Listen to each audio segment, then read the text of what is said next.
जय हिंद, जय भारत, जय बिहार। आप सभी को रोशन सिंह का नमस्कार। दोस्तों, आज इस वीडियो के माध्यम से ज्योग्राफी यानी भूगोल के कुछ महत्वपूर्ण क्वेश्चन को देखेंगे। तो आइए वीडियो स्टार्ट करते हैं। सबसे पहला प्रश्न देखिए आपकी स्क्रीन पर है। पहला प्रश्न कहता है कि प्राचीन भारतीय भौगोलिक मान्यता के अनुसार भारतवर्ष किस द्वीप का अंग था? आपके सामने चार ऑप्शन दिया गया है। पहला ऑप्शन है पुष्कर द्वीप, दूसरा ऑप्शन है जम्बू द्वीप, तीसरा ऑप्शन है कांच द्वीप और चौथा ऑप्शन है कुश द्वीप। तो आप आंसर करेंगे। दोस्तों याद रखिए, जब भी आपसे पूछे कि भारत किस द्वीप का अंग है, इसका राइट आंसर हो जाएगा जम्बू द्वीप। इसका राइट आंसर होगा जम्बू द्वीप। लेकिन आपके मन में सवाल तो आ रहा होगा ना कि सर, भारतवर्ष को हम लोग जम्बू द्वीप के नाम से क्यों बुलाते हैं या क्यों जानते हैं?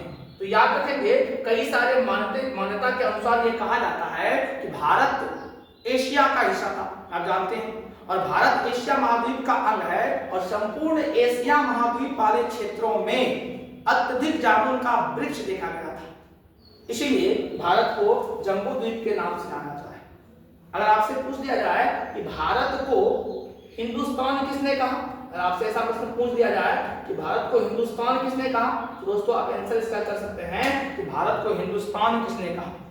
कमेंट में इसका आंसर आप बताइएगा। अगर आपसे पूछ दिया जाए कि भारत को इंडिया किसने कहा, भारत को इंडिया किसने कहा, तो याद रखेंगे कि भारत को इंडिया किसने कहा।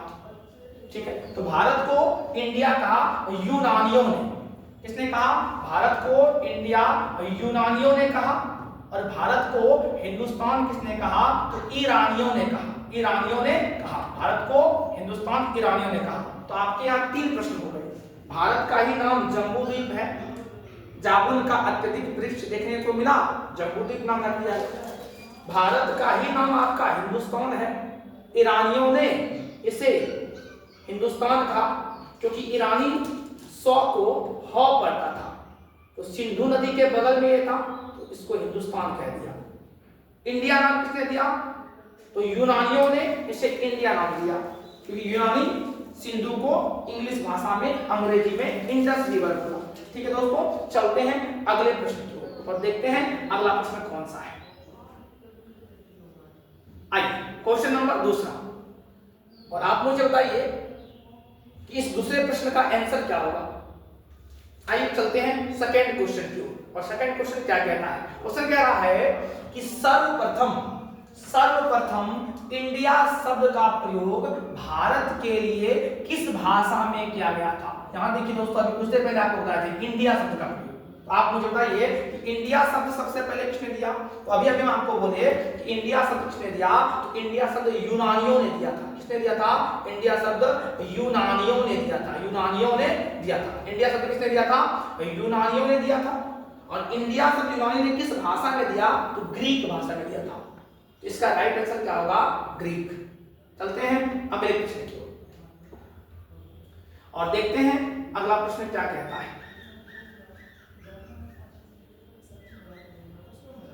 आइए देखते हैं अगला प्रश्न क्या है। पढ़िए दोस्तों इसको, अगला प्रश्न क्या कह रहा है। अगला प्रश्न है कि भारत की मुख्य भूमि की दक्षिणी सीमा है।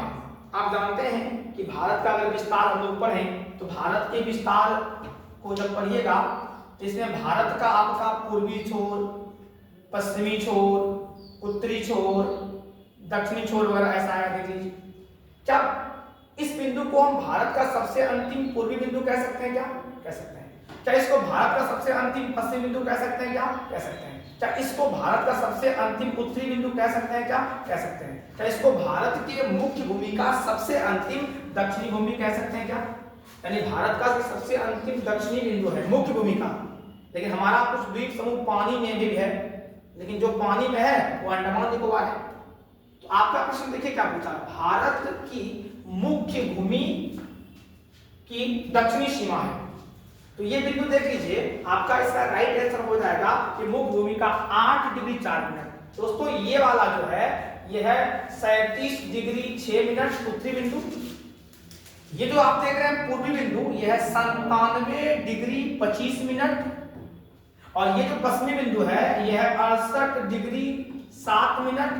और ये वाला है आपका 8 डिग्री 4 मिनट। जब अंडमान निकोबार में जाइएगा तो ये वाला हो जाएगा आपका 6 डिग्री 4 मिनट। तो आपको मुख्य भूमि वाला तो पूछा, ये वाला पूछा, ये वाला, तो मुख्य भूमि वाला कितना हो जाएगा 8 डिग्री 4 मिनट। और इसी का नाम है कैप केमोरीन, जो कन्याकुमारी में पड़ता है। उम्मीद करते हैं आप इसको सीखे होंगे। चलते हैं अगले प्रश्न की ओर, और अगला प्रश्न क्या कह रहा है आइए देखते हैं।